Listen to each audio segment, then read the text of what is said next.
football. Okay, I gotcha. Right.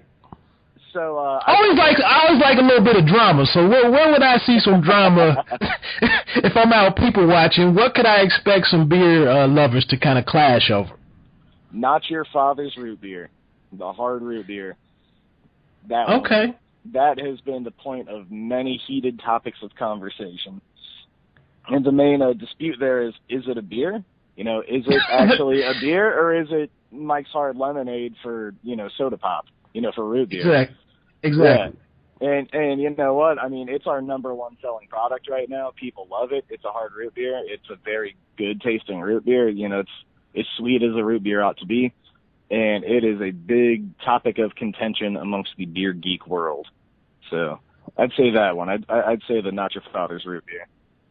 Okay, so we've uncovered one contentious item about the beer world. I knew it had to be something. Oh, yeah, absolutely. And it's that, and it's also what I label as faux craft. Beers like Shock Top and Blue Moon, which are owned by, Anheuser-Busch and Miller Coors, respectively. It's these brands that are sold as craft beer, but are actually, made in massive quantities by, these massive breweries. And it's just kind of deceitful and kind of deceiving. Not to say that they're particularly bad beers, but it's not exactly what they're advertising as, in my humble opinion.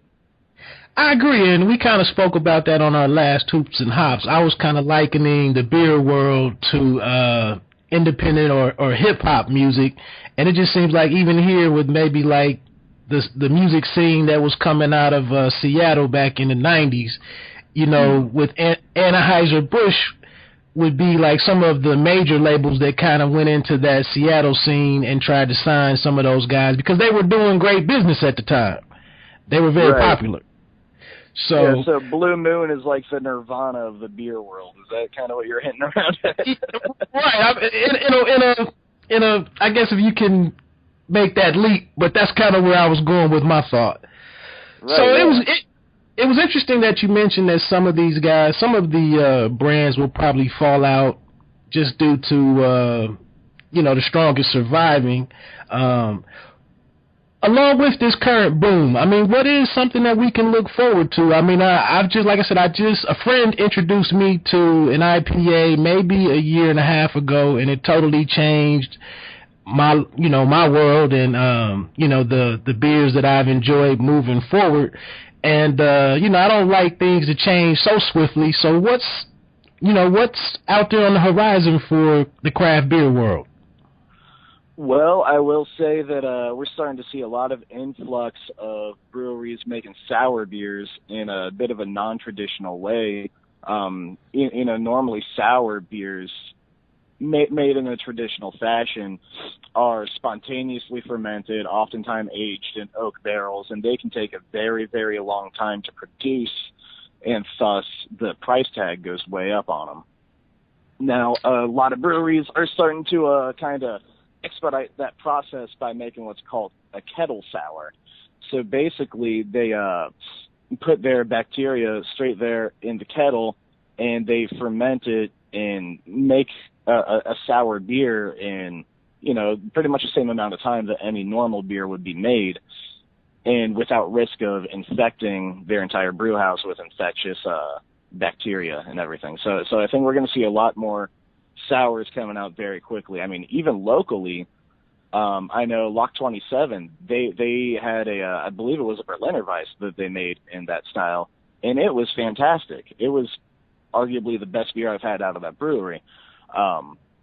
Rivertown down there in Cincinnati has been doing it with their Divergent Berliner Weiss and Solus Flanders Red.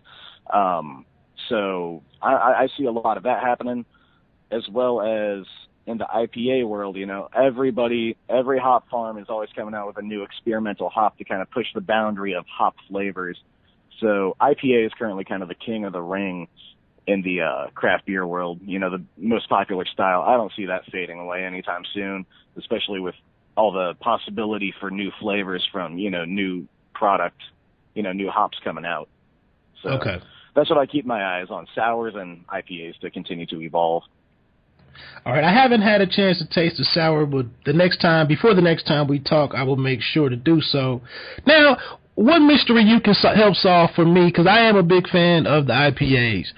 What is the difference between the double IPA? When I'm in there shopping, should I be rushing to go into the double IPA, or is that just a new label to just generate, more business, more sales? No, there's definitely a difference between IPA and a double IPA. The term double IPA, basically IIPA, Imperial India Pale Ale. So what that equates to is just more, more malt, more hops, more alcohol. So they're massive beers. They're very big beers. They can be between, 8 to 12% alcohol, if not higher. But obviously in Ohio, as of right now, we can only buy beer up to 12% alcohol. But yeah, man. Definitely investigate some double IPAs. And oftentimes, when a brewery will release a double IPA, it'll be a limited release, kind of a one-off deal, get it while it's here type of situation. A few breweries do make them year-round, but for the most part, they're, reserved for a more special occasion. Okay. Oh, yeah, I was actually I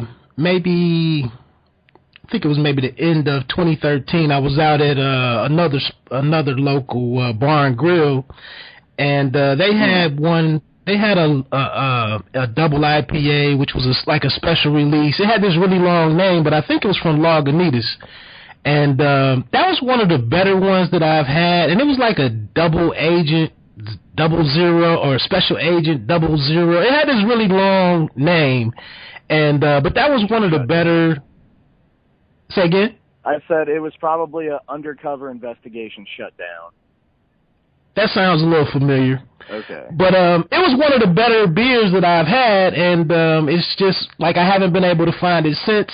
So it was just like this unicorn type thing that I drank, one night during this boxing match I was in there to watch. Right. Well, good news is they still make that beer. It is a seasonal, so you just got to catch it at the right time. and like I was saying, that one is not everywhere. It is available in limited quantity. So whatever bar you were at, good on them for throwing that one on tap. Yeah, I was kind of shocked. And that's the thing. Like, I don't feel like craft beer, even though it's as widely as popular as it is, I still don't feel like I can just look to the next guy on the stool and talk about it.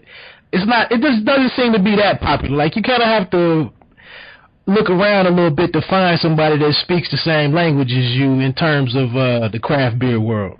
Yeah, for sure. And I forget the exact numbers on the current demographics, but it's something like, I believe 60 to 70% of adults in the United States of America are drinkers, right? They drink alcohol. Of that, I believe it's like another 60 or 70%, which beer is their preferred drink of choice. So of those beer drinkers, just above 10% drink craft beer.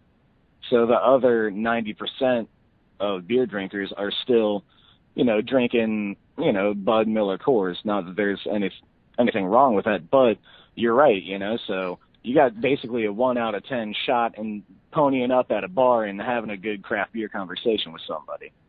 Obviously, depending on the bar, if you do it at, just a little hole in the wall somewhere, right, you'll probably find more Bud drinkers or whatever. But if you come to like an Ollie's Place or a Lucky's or a South Park Tavern, then you're more likely to find that person sitting right next to you.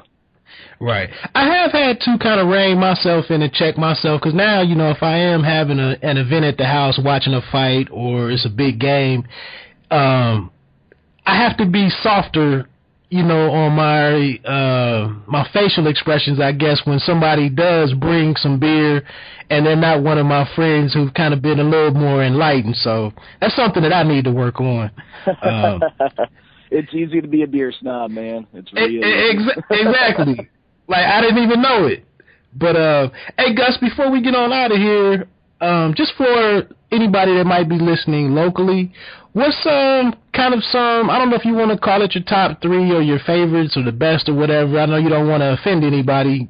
Right. But what's some breweries to look, some local breweries to look forward to for any local listeners? What would you suggest?